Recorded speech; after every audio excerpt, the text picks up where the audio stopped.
괜찮으세요? 제가 한번 만져보겠습니다. 오전 8시 박서연은 미용실 유리문의 자물쇠를 열며 또 다른 하루를 시작했다. 39의 나이, 이혼한 지 벌써 3년째였다. 처음엔 모든 게 막막했지만 이제는 익숙해졌다. 아니, 익숙해져야만 했다. 엄마, 나 학교 간다. 고등학교 1학년인 딸 지민이 가방을 메고 나가려 할 때 서연은 재빨리 지갑에서 10,000원짜리 2장을 꺼내 건넸다. 점심값이랑 간식비야. 친구들이랑 같이 먹어. 엄마는? 엄마는 도시락 싸왔어. 걱정 마. 거짓말이었다. 요즘 들어 점심을 거르는 일이 잦아졌다. 미용실 매출이 예전 같지 않았고 지민의 학비와 생활비를 생각하면 자신의 끼니는 뒷전이었다. 지민이 나간 후 서연은 가게 정리를 시작했다. 어제 마지막 손님이 나간 후 대충 치운 헤어 도구들을 제자리에 놓고 바닥을 쓸었다. 거울을 닦다가 문득 자신의 모습이 눈에 들어왔다. 언제부터인가 눈가에 주름이 깊어졌고 항상 피곤해 보이는 얼굴이 되어 있었다. 한숨 쉬지 마, 박서연. 오늘도 화이팅. 스스로에게 말하며 억지로 미소를 지었다. 첫 번째 손님이 올 시간이었다. 오전 내내 파마를 하는 단골 아주머니의 머리를 말면서 서연의 손목은 계속 욱신거렸다. 작년부터 시작된 통증이 점점 심해지고 있었다. 특히 가위질을 오래 하거나 무거운 드라이어를 들 때면 손목에서 팔꿈치까지 찌릿한 통증이 올라왔다. 서연아, 손목 괜찮아? 자꾸 힘 빼는 것 같은데. 아, 네. 괜찮아요. 조금 뻐근할 뿐이에요. 아주머니는 걱정스러운 눈으로 서연을 바라봤다. 병원은 가봤어? 바빠서 아직 못 갔어요. 곧 가볼게요. 또 거짓말이었다. 병원비가 부담스러워 차일피일 미루고 있었다.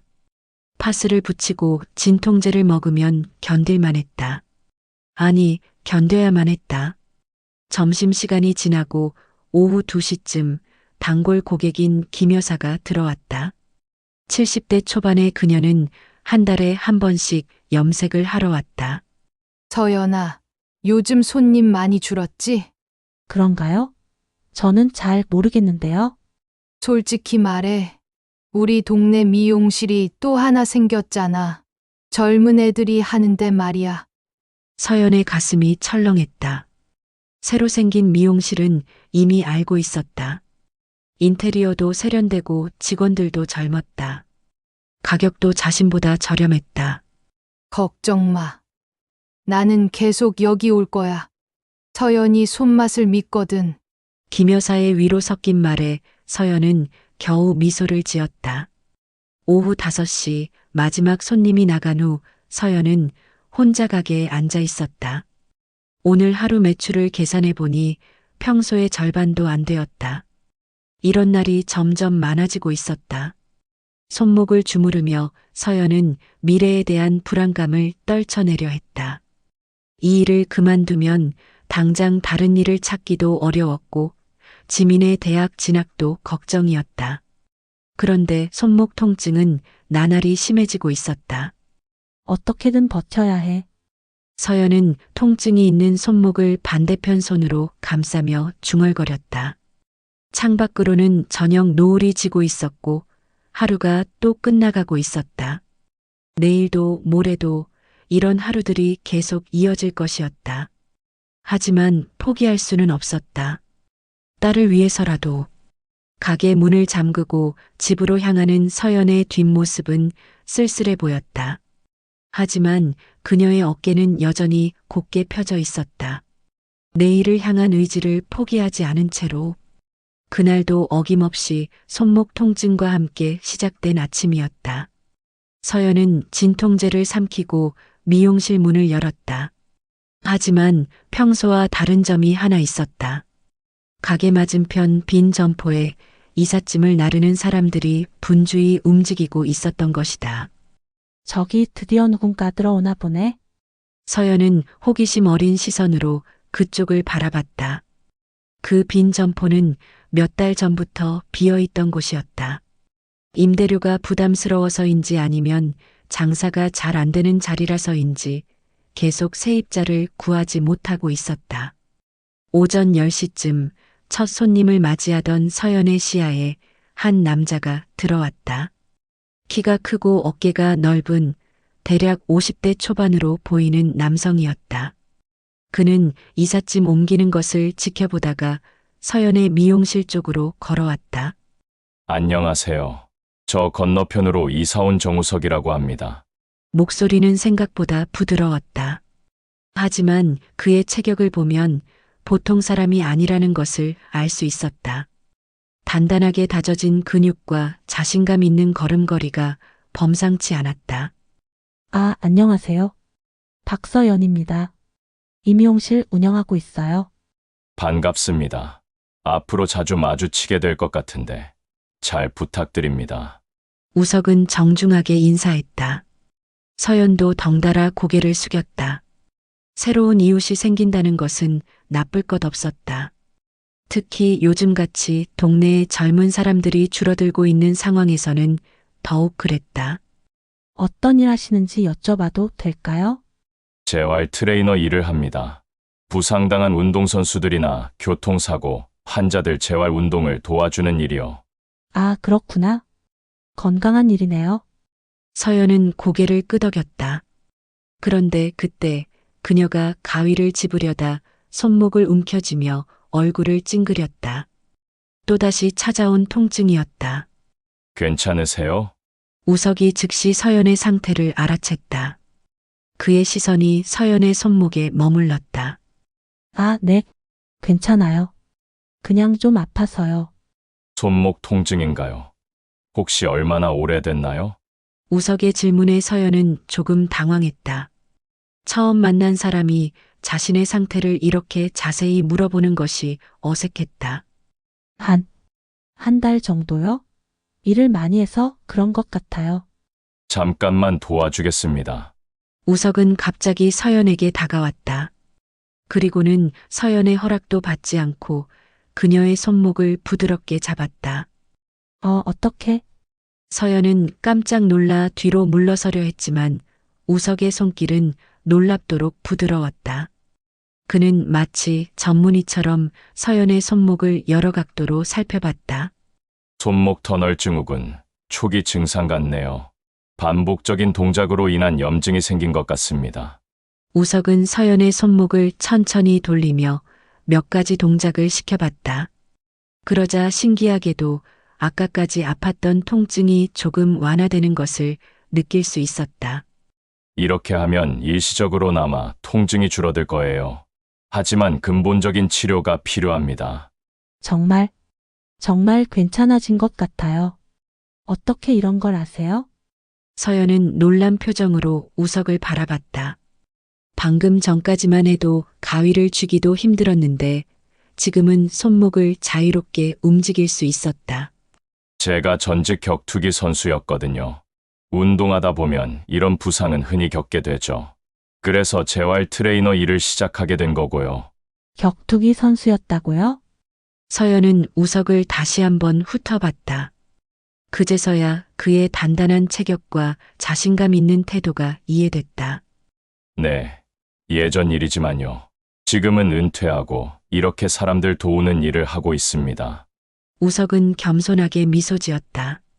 그런데 그 순간 미용실 유리창 너머로 지나가던 동네 아줌마들의 시선이 느껴졌다. 김 여사와 이 여사가 호기심 어린 눈으로 미용실 안을 들여다보고 있었다. 정말 감사합니다. 덕분에 많이 좋아졌어요. 서연은 얼굴이 빨개지며 우석에게서 한 걸음 물러섰다. 이웃들의 시선이 부담스러웠다. 천만에요. 하지만 이건 임시방편일 뿐이에요. 계속 이런 식으로 무리하시면 더 심해질 수 있어요. 네, 알겠습니다. 병원도 한번 가보고 혹시 필요하시면 간단한 스트레칭이라도 알려드릴 수 있어요. 이웃끼리 서로 도와야죠. 우석의 제안에 서연은 잠깐 망설였다. 고마운 일이긴 했지만 벌써부터 동네 사람들의 시선이 부담스러웠다. 생각해보고 말씀드릴게요. 오늘은 정말 감사했습니다. 그럼 저는 이만 가보겠습니다. 이사 정리도 해야 하고요. 우석이 인사를 하며 미용실을 나서는 순간 밖에서 기다리던 김 여사와 이 여사가 그와 스쳐 지나갔다. 두 사람은 서로 의미심장한 눈빛을 주고받았다. 서연은 우석이 사라진 후에도 한동안 자신의 손목을 바라봤다. 정말 신기하게도 통증이 많이 줄어들어 있었다. 하지만 동시에 마음 한편으로는 불안감이 스물스물 올라왔다. 혼자 사는 이혼녀와 새로 이사 온 남자. 동네 사람들이 어떤 눈으로 볼지는 뻔한 일이었다. 서연은 작은 한숨을 내쉬며 다시 일에 집중하려 했다. 하지만 유리창 너머로 보이는 이웃들의 수군거리는 모습이 자꾸 신경 쓰였다. 다음 날 아침 서연은 평소보다 일찍 미용실 문을 열었다. 어제 우석이 해준 마사지 덕분에 손목 통증이 많이 줄어들어 있었다. 오랜만에 개운한 기분으로 하루를 시작할 수 있었다. 하지만 그 좋은 기분은 오래가지 못했다. 어머, 서연 씨. 김 여사가 성큼성큼 미용실로 들어왔다. 평소보다 훨씬 들뜬 표정이었다. 그녀의 뒤로는 이 여사와 박 여사까지 따라 들어왔다. 안녕하세요. 어떻게 오늘은 다들 이렇게 일찍? 아이고, 우리가 궁금한 게 있어서 왔지. 어제 그 남자분 말이야.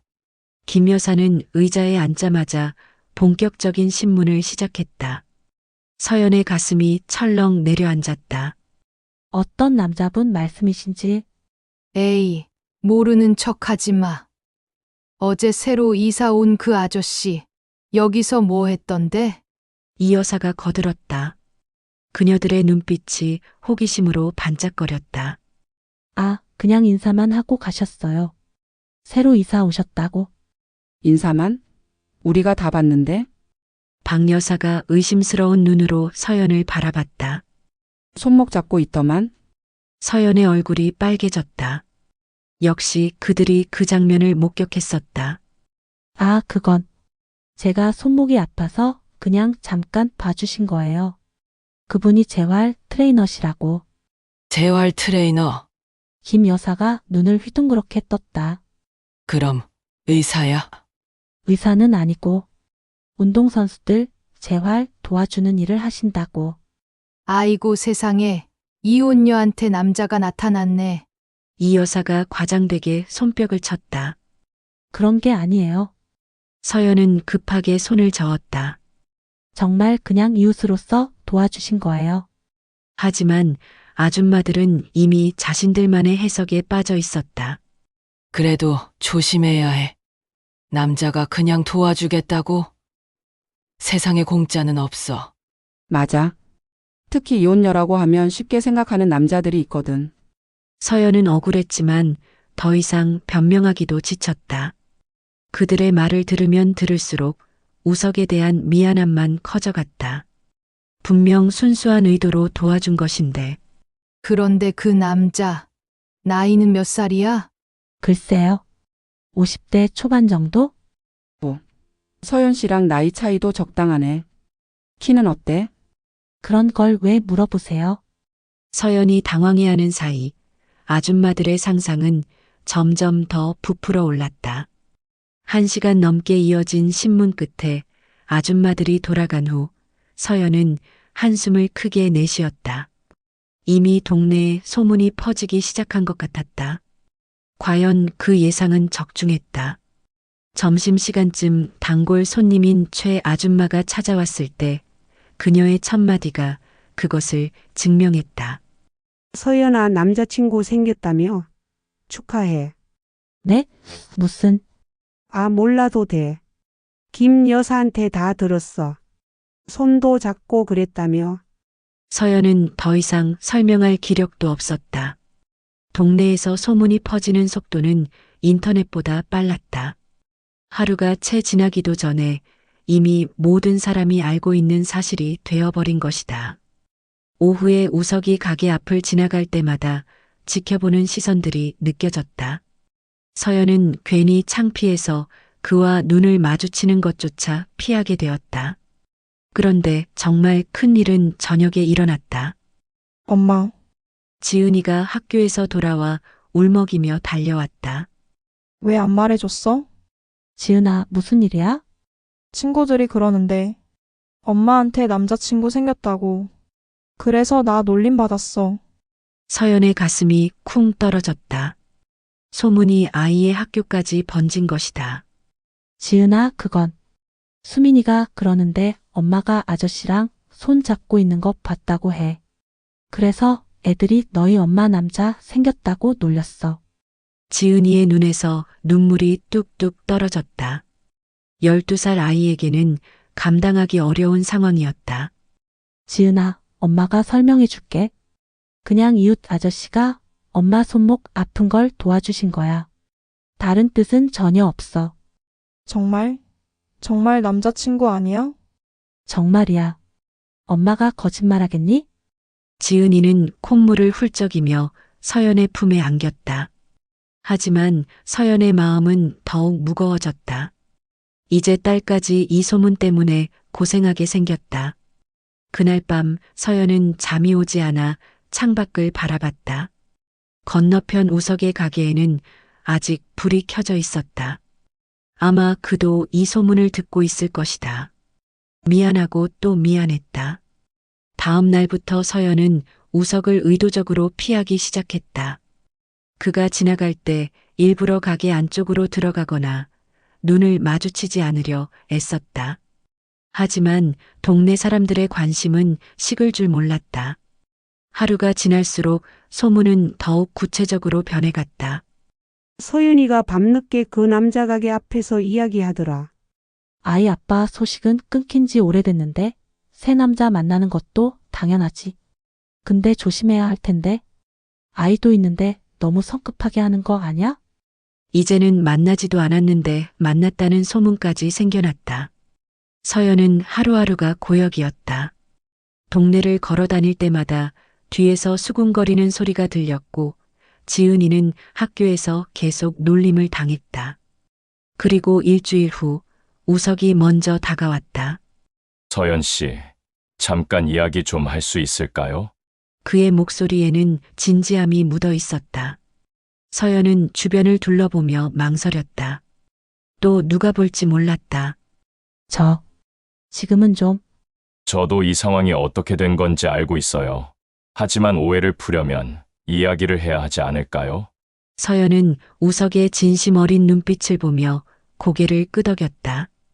이제 더 이상 피할 수만은 없는 상황이 되었다. 죄송합니다. 저 때문에 곤란하신 것 같아서요. 우석의 첫마디는 사과였다. 서연은 그의 진심 어린 표정을 보며 마음이 복잡해졌다. 아니에요. 우석 씨 잘못이 아니에요. 그냥 동네가 원래 이래요. 두 사람은 미용실 뒤편 골목에서 조심스럽게 대화를 나눴다. 혹시나 누가 볼까봐 서연은 계속 주변을 살폈다. 제가 너무 성급했나 봅니다. 그냥 아픈 분을 보면 그냥 지나칠 수가 없어서. 정말 고마웠어요. 덕분에 손목도 많이 좋아졌고요. 하지만 서연은 말을 잇지 못했다.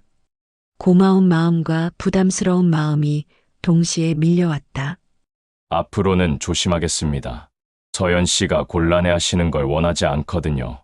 그렇게 짧은 대화를 마치고 각자 돌아갔지만 상황은 전혀 나아지지 않았다. 오히려 골목에서 대화하는 모습까지 누군가에게 목격되면서 소문은 더욱 구체적으로 변해갔다. 이제 아예 몰래 만나는구나. 역시 뭔가 있는 거야. 아니면 굴이 숨어서 만날 이유가 있겠어? 서연은 점점 숨막혀갔다. 미용실에 오는 손님들마저 이제는 본격적인 호기심을 드러내며 노골적으로 물어봤다.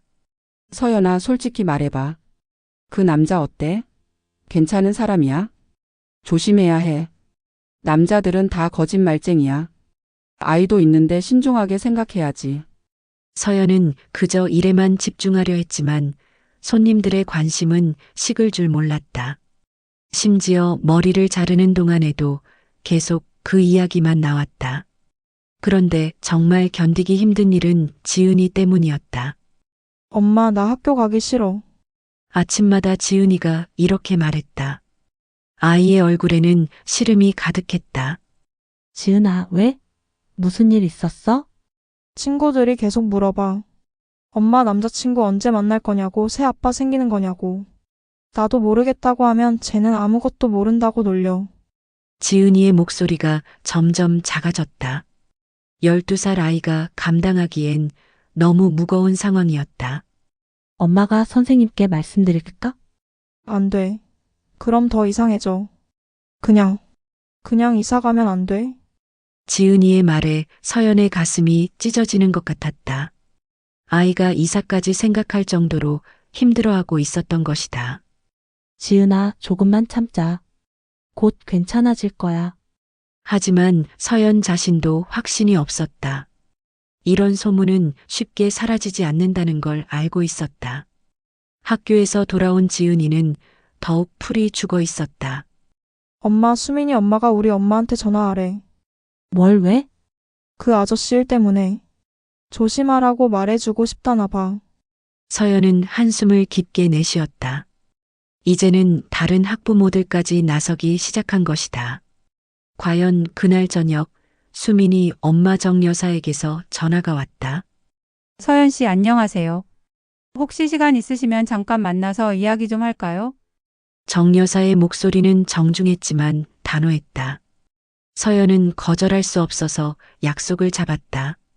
다음 날 오후 정 여사는 또 다른 학부모 2명과 함께 미용실에 왔다. 서연 씨 우리가 왜 왔는지 아시죠? 아이들 때문인 것 같은데? 맞아요. 지은이가 학교에서 많이 힘들어한다고 하더라고요. 다른 아이들도 그 이야기 때문에 시끄럽고. 정 여사는 조심스럽게 말을 이었다. 저희가 뭐라고 할 입장은 아니지만 아이들이 있으니까 조금 신중하게 생각해 주시면 좋겠어요. 그 남자분이 어떤 분인지 모르겠지만 싱글맘이시니까 더 조심해야 하지 않을까요? 다른 학부모도 거들었다. 서연은 답답했다. 아무것도 없는데 계속 뭔가 있다고 전제하고 이야기하는 것이 너무 힘들었다. 정말 아무것도 없어요. 그냥 이웃으로서. 서연 씨 아무것도 없다면 왜 아이들이 이렇게 떠드는 거겠어요? 아이들은 어른들보다 더 민감하거든요. 결국 서연은 다시 한번 아무것도 없다고 해명해야 했다. 하지만 학부모들의 표정에서는 여전히 의심이 읽혔다. 그들이 돌아간 후 서연은 혼자 앉아서 깊은 생각에 빠졌다. 이런 식으로 계속 가다가는 지은이가 정말 학교 생활을 제대로 할 수 없을 것 같았다. 그날 밤 지은이와 대화를 나누던 중에 결정적인 말이 나왔다. 엄마, 그 아저씨 때문에 우리가 이사 가야 하는 거야? 그런 게 아니야, 지은아. 그럼 아저씨가 이사 가면 되잖아? 아저씨가 오기 전에는 이런 일 없었잖아. 지은이의 순수한 논리에 서연은 할 말을 잃었다. 아이의 입장에서는 정말 그렇게 보일 수밖에 없었다. 다음 날 서연은 우석을 완전히 피하기로 마음먹었다. 그가 지나갈 때마다 가게 문을 닫고 눈을 마주치지 않으려 애썼다. 손목이 다시 아파지기 시작했지만 참았다. 우석도 서연의 의도를 눈치챈 듯 더 이상 미용실 앞을 지나다니지 않았다. 하지만 그럼에도 불구하고 소문은 계속되었다. 요즘 서연이랑 그 남자 사이가 어떻대? 글쎄, 요즘 안 보이던데. 싸웠나? 아니면 더 깊어진 거 아냐? 조심스러워서 안 보이는 거지. 어떻게 해도 좋게 해석해주지 않는 동네 사람들 때문에 서연은 점점 지쳐갔다. 그리고 그 모든 스트레스는 고스란히 지은이에게 전해졌다. 엄마, 언제까지 이럴 거야? 지은이의 질문에 서연은 대답할 수 없었다. 정말 언제까지일까? 이 모든 상황이 언제 끝날 수 있을까? 그때였다. 우석이 미용실 문을 두드렸다. 며칠 만에 보는 그의 얼굴에는 결심이 서려 있었다. 서연 씨, 정말 마지막으로 한 가지만 말씀드리고 싶은 게 있어요. 들어오세요. 서연은 망설였지만 우석을 미용실 안으로 들였다. 어차피 이미 동네 전체가 아는 일이었고 더 이상 숨길 것도 없었다. 서연 씨, 저 때문에 정말 많이 힘드셨죠? 우석의 목소리에는 깊은 죄책감이 묻어 있었다. 그의 표정을 보니 그도 이 상황이 얼마나 심각한지 알고 있는 것 같았다. 우석 씨 잘못이 아니에요. 그냥 동네가 원래 아니에요. 제가 너무 생각 없이 행동했어요. 우석은 잠시 말을 멈추고 깊은 숨을 들이마셨다. 그리고는 무언가 결심한 듯한 표정으로 입을 열었다. 사실 제가 서연 씨를 도와드린 건 단순히 이웃이라서만은 아니었어요. 서연의 심장이 빨리 뛰기 시작했다. 설마 정말로 다른 의도가 있었던 걸까? 저한테는 아직도 잊을 수 없는 일이 하나 있어요. 우석은 의자에 앉으며 천천히 이야기를 시작했다. 제가 격투기를 했던 마지막 경기에서요. 제 동료가 크게 다쳤어요. 그의 목소리가 떨리기 시작했다. 상대방의 반칙 공격이었어요. 저는 그걸 미리 봤어요. 막을 수 있었어요. 하지만 우석은 주먹을 꽉 쥐었다. 순간적으로 망설였어요. 제가 막으러 들어가면 저도 다칠 수 있다는 생각이 들었거든요. 그 몇 초의 망설임 때문에 동료는 척추 부상을 당했어요. 서연은 숨을 죽이고 우석의 말을 들었다. 다행히 생명에는 지장이 없었지만 선수 생활은 끝났죠. 저도 그 일로 은퇴를 결심했어요. 그 친구를 보호하지 못한 죄책감 때문에. 우석의 눈에서 눈물이 흘러내렸다.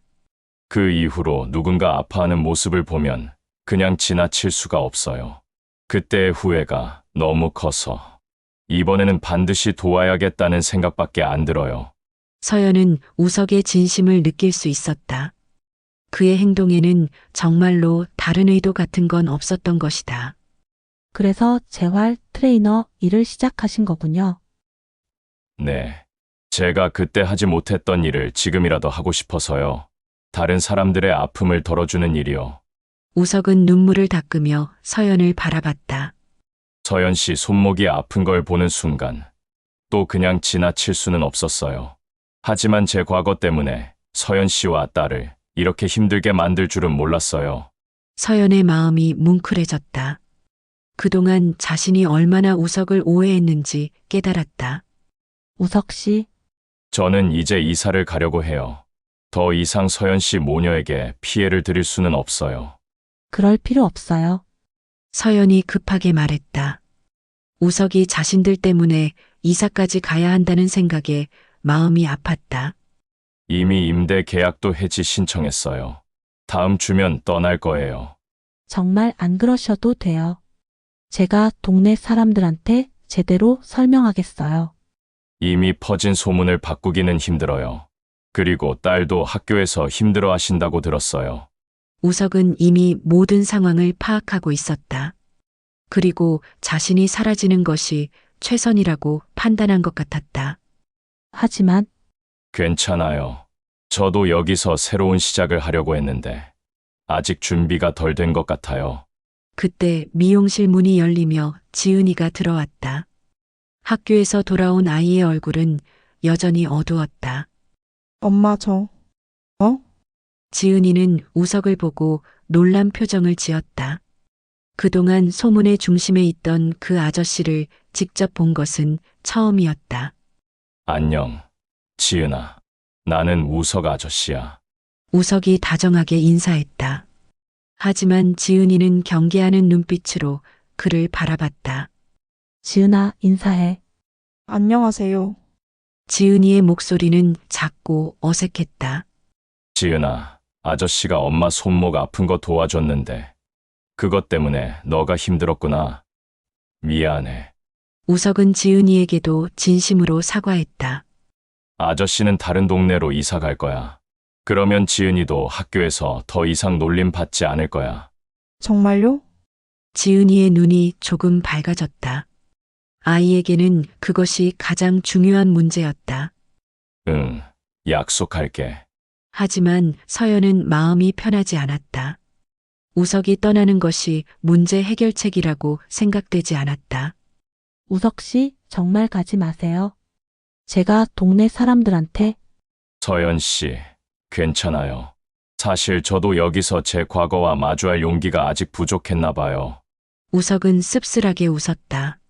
다른 곳에서 다시 시작하면서 제대로 된 재활센터를 열고 싶어요. 그게 제 꿈이거든요.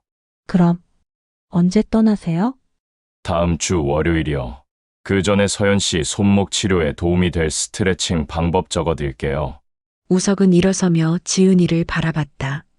지은아, 엄마 잘 돌봐드려. 그리고 학교에서 힘든 일 있으면 엄마한테 꼭 말씀드려. 네. 우석이 미용실을 나서며 서연은 복잡한 마음으로 그의 뒷모습을 바라봤다. 그가 떠나고 나면 정말 모든 게 해결될까? 아니면 그냥 문제를 피한 것에 불과할까? 그날 밤 서연은 우석의 고백을 계속 떠올렸다. 그의 아픔과 죄책감, 그리고 다른 사람을 돕고자 하는 선량한 마음을 이제야 제대로 이해할 수 있었다. 일주일 후 정말로 우석의 가게에는 임대 간판이 붙었다. 그리고 동네의 소문도 서서히 잠잠해지기 시작했다. 지은이도 학교에서 예전처럼 편안해했다. 하지만 서연의 마음 한구석에는 계속 무언가 아쉬운 기분이 남아 있었다. 그리고 손목 통증도 다시 시작되었다. 우석이 가르쳐준 스트레칭을 해보지만 그의 따뜻한 손길만큼 효과적이지는 않았다.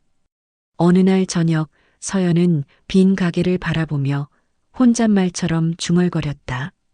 잘 지내고 계실까? 그리고 마음 깊은 곳에서는 언젠가 다시 만날 수 있기를 조용히 바라고 있었다. 이번에는 오해 없이 서로를 제대로 이해한 상태로. 끝까지 청취해 주셔서 감사합니다. 구독과 좋아요, 댓글은 영상 제작에 큰 힘이 됩니다. 항상 건강하시고 행복하세요.